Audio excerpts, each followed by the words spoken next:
Hey, what's up guys? Welcome back. So recently I was talking to a friend who's about to take her nursing exam, and if you're watching this video, good luck by the way. So anyways, she's a nurse or about to become one, and we're not talking about someone who's like an expert in finance or investing or anything, right? So we got to talk about finance and investing, and basically she told me that she's been putting a lot of money away for savings just in case as like an emergency fund, but she's been putting all her money in like a checking and savings account, but she hasn't invested any of it. She hasn't invested ever in her life, and as far as I know, she hasn't invested yet still. So, you know, if you know anything about interest rates recently, I'm going to put up some screenshots of some interest rates offered by savings accounts of some popular banks here in Canada. And, you know, if you look at the interest rates, they're basically giving you like nothing, right? So putting money in a savings account at this point is basically the same as just stuffing it under a mattress. So, you know, in the long term, you're going to lose a lot of value to inflation at this point because the interest rates are just pretty much non-existent. So, you know, I suggested to her that she should invest. And I also took the time to ask her why she didn't invest or why she hasn't invested up until this point. And today we're going to be talking about 4 reasons why people don't invest and how, in my opinion, they're all kind of dumb. No offense. So reason number 1 is not enough money. You know, if I only had a dime for every time I heard this reason, then I would have achieved financial independence already, right? So this is the most common reason I hear. I hear this reason all the time, and it irritates me tremendously. You know, I think that everybody's financial situation is different. I acknowledge that. But I think for the very vast majority of us, this is not a valid excuse, right? This is kind of a lame reason. So let me ask you this. What kind of expenses do you currently spend your money on, right? So you're like, okay, well, I gotta pay rent, right? Let me ask you, what percentage of your income do you use to pay rent? And, you know, let's say it's 50%, right? So just invest with the other 50% then. Okay, well, if your rent is creeping up to like 80 to 90% of your income, then I'm sorry to tell you this, but you can't afford the place that you're living in, right? I know people don't want to hear this, but this is just fact, right? So if you're spending like 90% of your income on rent, then you're probably cash flow negative, right? Which means that your net worth is actually going down month after month. So your financial situation is never going to improve if your net worth actually decreases on a month-to-month basis and your cash flow negative, right? Which means that you're spending more money than what you're making. So, you know, that's very likely to be the case if you're already spending like 90% of your income on rent, right? So that's not a good situation to be in. And if you're in that situation, you either got to increase your income like really fast, which, you know, it's not the easiest thing to do. You can't just like snap your fingers and increase your income, right? So, you know, for the vast majority of us, that's not an option. So if you can't increase your income, I'm sorry to say this, but you gotta move out, right? So there's no other way. I wish there was an easier way to do this, but just flat out cold hard facts, like you can't afford that place, just please move out. And also, I'm not asking you to invest like $5 grand a week or something like that, right? So if you don't have $5 grand a week to invest like $500 a month. Invest $100 a month. Heck, invest $10 a month, right? So you're telling me that you don't have $10 a month to invest? You're telling me that if somebody kidnapped you and forced a gun to your head and be like, I need $10 from you right now, that you're just gonna be like, oh, you're just gonna have to kill me because I don't have $10. Like, are you gonna be like that? No, because you have $10 at that point, right? So I'm just saying that you know, for the vast majority of us, again, I shouldn't say like absolutely everybody because maybe you actually don't have $10 extra a month, but I think for like 99.99% of us who's living in like a developed country like Canada, United States, or like Europe or something like that, you can put away an extra $10 a month. Now, is $10 a month going to be enough for you to retire on? Absolutely not, right? It's not going to be enough. But I just want you to get into the habit of investing. So let's say this month you only have $10 extra to put away. So just put away that $10 for investing, not just like putting in a savings account, as I said, because interest rates are nothing, right? So just invest $10. And then next month, maybe invest $20. And then the next month, maybe invest $40, right? So start slowly increasing that from time to time. But I just want you to get into the habit of putting money away and investing that money, more importantly, not just like putting it away in like a savings account or something. Actually put it into like stocks or bonds or whatever you feel like. So anyways, that's thing number 1. Now let's move on to thing number 2. And thing number 2 is I'm just not interested in investing. Okay, here's the deal, guys. So, you gotta keep in mind why we're investing in the first place. So, you gotta recognize that money is just a tool that enables you to achieve what you want, which is financial independence. In this case, on this channel and in this club.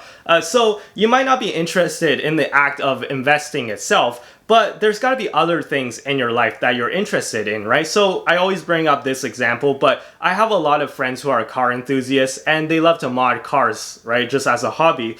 So, I'm gonna use modding cars as an example again.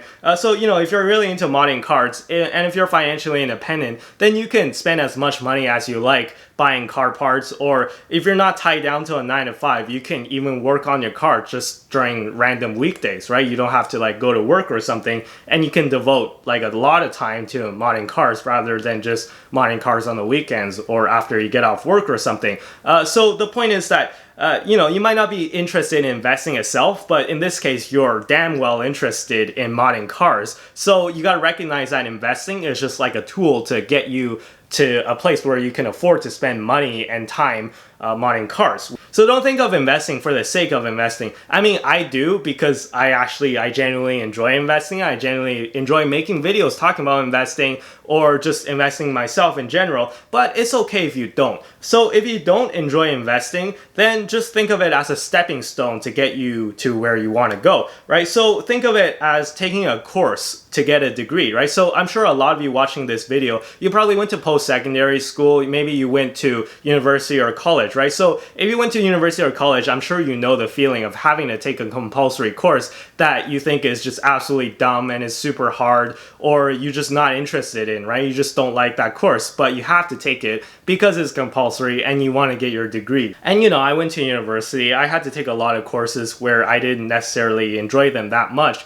But I went through them and I passed them and I didn't die. Okay, so I'm just saying it's exactly like that, where if you're not interested in investing, well then, like too bad almost, right? Because if you want to get to financial independence, you kind of have to invest. So, you just got to suck it up and invest. And, if you're not interested in doing that, well, then just keep in mind what your end goal is. So in university, your end goal is to get your degree. Well, here your end goal is financial independence. So anyways, that's thing number 2. Now let's move on to thing number 3, which is I have no time. Right, so this is also a very common one, and I'm actually going to make a claim that you actually do have time. Now, I know a lot of you are going to get mad at me and be like, what do you mean I do have time? I have no time. I gotta work a 9 to 5 job. My life is so busy or whatnot. Let me explain, okay? So I'm going to assume that you work 9 to 5, Monday to Friday on weekdays. And let's assume that you spend 4 hours commuting every day, right? So keep in mind I'm being very generous here because number one, everyone's work from home right now. So, well, most people's work from home. So I'm going to assume that you work at a job where you can't work from home, right? So either you work construction or service industry or whatever. So you actually have to be on site for this. And let's assume that you spend 2 hours to there and then 2 hours back. So you spend 4 hours a day commuting, which is a really long commute, right? So I'm being generous in my assumptions. So I'm going to assume that you spend that amount of time commuting. And let's assume in the morning you leave the house at 7 a.m. and you get to work at 9 a.m. And then after work from 5 to 7, you commute back, right? So you work from 7 to 7 on weekdays, let's assume. And let's assume that you sleep at 11 p.m. So every night that leaves 7 to 11 p.m. absolutely free, which is 4 hours, right? So, 5 days a week, 4 hours, that's 20 hours a week of spare time just on your weekdays. I've just found you 20 hours. You're welcome. So the fact is that most people are free during weekday nights. And by the way, this is not including weekends, by the way. So I assume that you have at least 2 days a week off, right? So even if you're working an irregular schedule, well then out of 7 days, at least you probably have 2 days off, even if you have a full-time job, right? So my point is that most people don't use this time for anything productive. And I'm not saying that you need to be productive 100% of the time, all the time, but I'm saying that if you need to pursue a side project or learn a new skill or do anything productive, you can use this time. And my point is that if you're passionate enough about something, you'd find the time to do it, right? So I actually have a story for this. So a while ago, a couple years ago, I was interning at Loblaw, and there was this girl that I was talking to that was also an intern at Loblaw that I was kind of interested in, and I suggested to her that we should hang out after work and whatnot, just grab a drink or something, right? And she was saying that she was open to it, but when the time came, she always flaked out on me.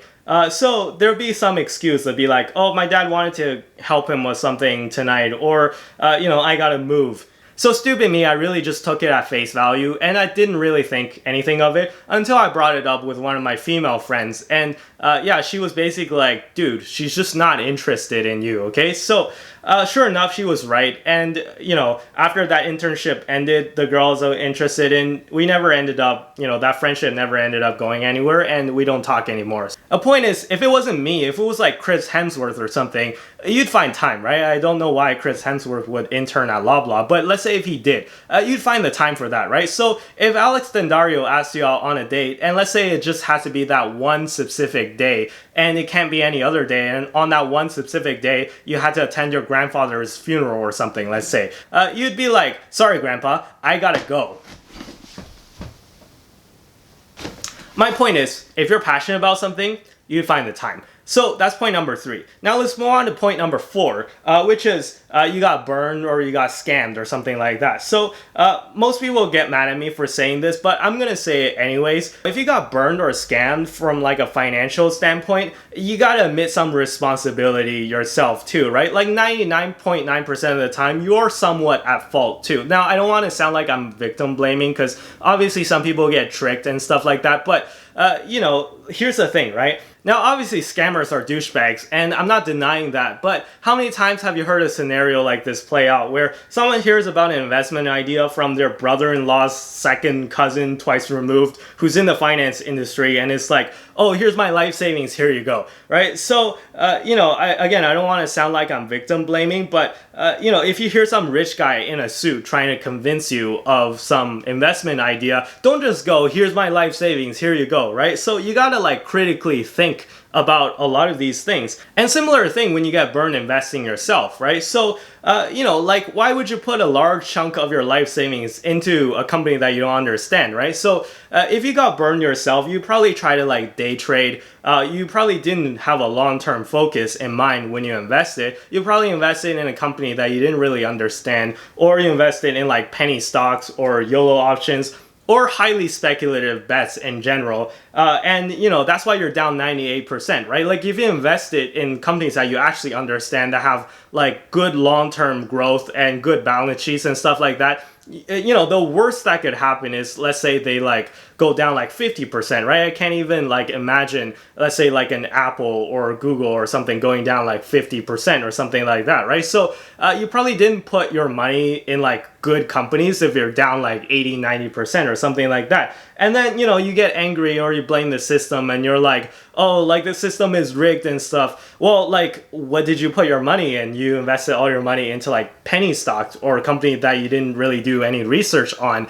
And that's why you lost money, right? It's not like the system. And some people get discouraged and they're like, oh, investing is just not for me. Again, you didn't do your homework, right? The reason why you failed is because you didn't do your homework. It's not because investing is just not for you, right? It's like if you try to take an exam without studying for it whatsoever, right? Like if you just walked into a random like first year university student's exam, and let's say you're a common worker and you're not like a university student, and you just snuck into some like first year chemistry exam or something like that, well then you probably fail the exam, right? Because you have no idea what would be going on. So again, I'll tell you why you failed at investing. It's because you try to get rich quick, right? And it just doesn't work, guys. Like taking shortcuts, it just doesn't work. Like if there was a way for everybody to get rich quick, then don't you think that everybody would be rich already? Obviously, there's no way to get rich quick, right? So, if you're watching this video, maybe you've seen some ads about like people pitching courses and stuff like that to like get rich quick.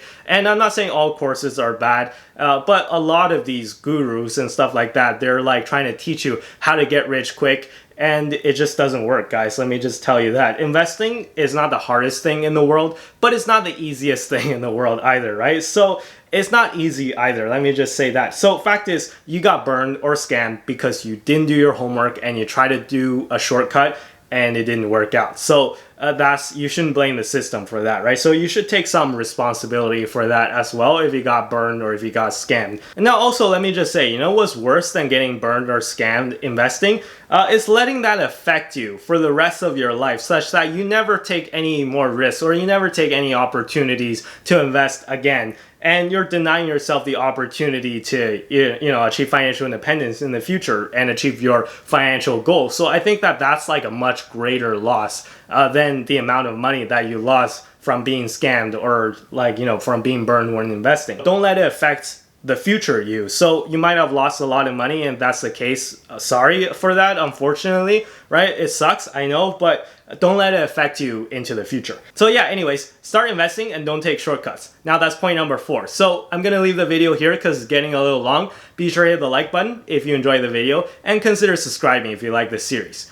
Be sure to follow me on Twitter and Instagram, links down below in the description as always. And with that being said, I'll see you guys in the next video. Bye-bye.